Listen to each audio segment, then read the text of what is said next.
अभी में हमारा जो टॉपिक है डीपी मुखर्जी, देरा जूरी Prasad Mukherjee. DP Mukherjee Indian sociologist था। इसने इंडियन ट्रेडिशंस के बारे में कहा, इंडियन के जो लोग हैं इनके बारे में कहा। तो सबसे पहले उसने जो बात की है that is the personality, human personality. तो देराज प्रसाद मुखर्जी कहता है कि इंसान की जो पर्सनालिटी है, एक इंसान सोसाइटी के बगैर जिंदा नहीं रह सकता है, कि उसको सोसाइटी में रहना है। He needs with other beings, he can not live an isolate. वो आइसोलेट नहीं रह सकता है because he is dependent upon the other persons. In this way, D.P. Mukherjee said that man is not isolated from the society. एक इंसान isolate नहीं है, अलग नहीं है सोसाइटी से, but he shares the values and interest of life with the members of his group. उसको society चाहे ताकि वो अपने वैल्यूज, अपने इंटरेस्ट, अपनी जिंदगी के जो मकसद है, अपनी जिंदगी के जो वैल्यूज है, ये वैल्यू तभी पॉसिबल है जब वो शेयर करेगा दूसरे लोगों के साथ। अदरवाइज वो एक जानवर है, उसकी कोई पहचान नहीं है। पहचान बनाने के लिए उसको, उसका वैल्यू जानने के लिए, उसके इंटरेस्ट जानने के लिए उसको दूसरे लोगों के साथ रहना है। जब वो दूसरे लोगों के साथ रहता है दैट इज अ सोसाइटी, यानी with the members of his group, अपने लोगों के साथ, अपनी सोसाइटी के साथ। He says that man is a पुरुषा, एक इंसान पुरुष है। पुरुषा means that man is not an individual, वो सिर्फ एक अकेला नहीं है, but he has to live with others in order to perform the relations, in order to perform different roles in the different roles of life with his society. एक इंसान पुरुष है, उसको क्या है कि पुरुष establish a relationship with the others as an active agent of discharge his responsibility. यानी जब उसके ऊपर जिम्मेदारियां है, रिलेशनशिप्स है, ये तभी पॉसिबल है जब वो सोसाइटी है। यानी पुरुष मीन्स दैट एक इंसान सिर्फ अकेला नहीं है, अकेला नहीं रह सकता है। He needs to establish relation with others. जब वो दूसरों के साथ रिलेशन रखता है, जब वो दूसरों के साथ शेयर्स करता है, अपने वैल्यू शेयर्स करता है, तब उसको पहचान मिलती है कि वो एक इंसान है, he is a human being. और वही ह्यूमन बीइंग उसकी पर्सनालिटी है। तो पर्सनालिटी के लिए ज़रूरी है कि एक इंसान अपनी रिस्पॉन्सिबिलिटीज़ निभाए, एक इंसान सोसाइटी के साथ रहे, अपने ग्रुप के साथ रहे, अपने ग्रुप के लोगों के साथ रहे, उनके वैल्यूज, उनके इंटरेस्ट, उनके दुख सुख सब शेयर करे, तब वो एक इंसान कहलाएगा। Otherwise he is like the beast.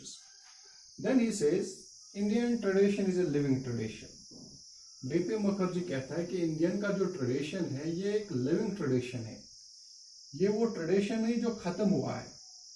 DP Mukherjee said that Indian tradition is very old tradition. Indian civilization is old civilization. That in Indian tradition, it has a link with the past. जब आज की tradition की बात करते हैं हम, इस tradition के एलिमेंट्स पास्ट में भी पाए जाते हैं, इस ट्रेडिशन के एलिमेंट्स फ्यूचर में भी है, इस ट्रेडिशन के एलिमेंट आज प्रेजेंट है।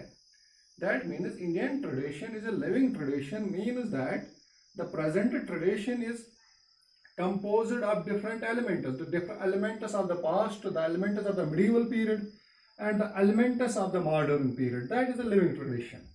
देखो डीपी मुखर्जी कहता है, DP Mukherjee believes that Indian tradition was a living tradition present and thus evolving over time. Hindustan का जो ट्रेडिशन है ये एक लिविंग ट्रेडिशन है और हमेशा रहेगा, एवॉल्व होता जाएगा, ये खत्म नहीं हो जाएगा, बल्कि अपने ट्रेडिशन में नए एलिमेंट्स इंट्रोड्यूस करेगा जो फ्यूचर में फ्यूचर जनरेशन देखेगी वो नए एलिमेंट्स। ऐसा हिंदुस्तान का ट्रेडिशन है। According to him, in this is a tradition which maintains link with the past by retaining something from it and at the same time incorporates some new thing. यानी past के tradition ने अपने चलते समय नए elements introduce किए। मान लो पास्ट जो पीरियड था, इंडियन के पास्ट का कल्चर, पास्ट का ट्रेडिशन, उसने एलिमेंट्स इंट्रोड्यूस किए मिडिवल टाइम के। मिडिवल का दौर तो जो मुगल्स का दौर था वो एलिमेंट्स इंट्रोड्यूस किए। पास्ट का दौर ब्राह्मण दौर था, प्योर हिंदू का दौर था, वो एलिमेंट्स इनमें इंट्रोड्यूस। और मॉडर्न जो दौर था वो ब्रिटिश इंडियन का दौर था, उसके भी एलिमेंट्स प्रेजेंट है इसमें। तो हमें कहेंगे कि Indian tradition is composed of different elements, but it is not, we can say that it has not vanished. Past elements is not vanished. Modern elements are not vanished. Medieval elements are not vanished. But all these elements composed together and form a living tradition. सारे elements को अपने साथ लेकर past के, present के, medieval के, इनको साथ मिलकर ये अपना ट्रेडिशन बनाता है। नहीं कि अपने पास्ट को भी खत्म करता, मिडिवल पीरियड को भी खत्म करता, प्रेजेंट पीरियड।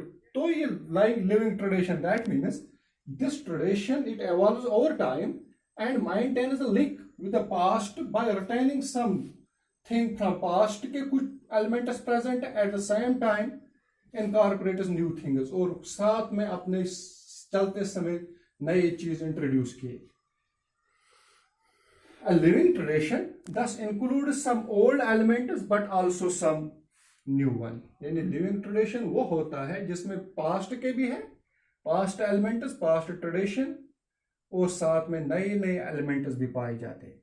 तो इस तरह डीपी मुखर्जी कहता है कि following are the cause responsible to insist DP Mukherjee that Indian sociologist be rooted in the living tradition. यानी बहुत सारे काज है जो इंडियन सोशियोलॉजिस्ट को कहते हैं कि हिंदुस्तान के ट्रेडिशन की स्टडी, लिविंग ट्रेडिशन, हिंदुस्तान का ट्रेडिशन लिविंग ट्रेडिशन है। और साथ में ये हर सोशियोलॉजिस्ट पे जोर देता है कि जब भी आप इंडियन सोसाइटी, इंडियन सोशियोलॉजी पढ़ोगे तो आप अपनी जनरेशन के लोगों से पूछताछ करो, अपने घर में जाकर अपने बुजुर्गों से पूछते कि आपके दौर में कैसा था इंडिया, या उनसे पूछो कि उनके बाप दादाओं के दौर में कैसा इंडिया था पास्ट में। तो उसको कंपेयर करके मॉडर्न में कि कितना पास्ट में हमने, पास्ट में क्या ट्रेडिशन था हमारा, और हमारे बुजुर्गों के दौर में कौन सा ट्रेडिशन, और आज के डेट में कौन सा ट्रेडिशन है, that is a living tradition. तो DP Mukherjee insists that Indian sociologists would try to find out from different generations of the people in their neighborhoods or the family what is a change and what is unchanged about the specific practice। कि क्या क्या change हुआ आपके दौर में, कौन सी change, कौन सी practice चल रही, उसमें कौन सी बदलाव आया, या आपके बाप दादाओं के जमाने में कौन सा पीरियड चल, क्या प्रैक्टिस चल रही, और कितना चेंज हुआ हमारे ट्रेडिशन में। जब ये स्टडी करोगे तो then we find out Indian tradition is living. तो आप देखोगे कि कुछ भी नहीं चेंज हुआ है, कि हम पुरानी चीजों को भी अपने साथ लेते हैं, इनको मॉडरेट करके नई चीजों में मॉडिफाई करके नई चीजों में लाते हैं, that means it is a living tradition. तो इसके साथ हम आगे पढ़ेंगे कि लिविंग ट्रेडिशन है क्या।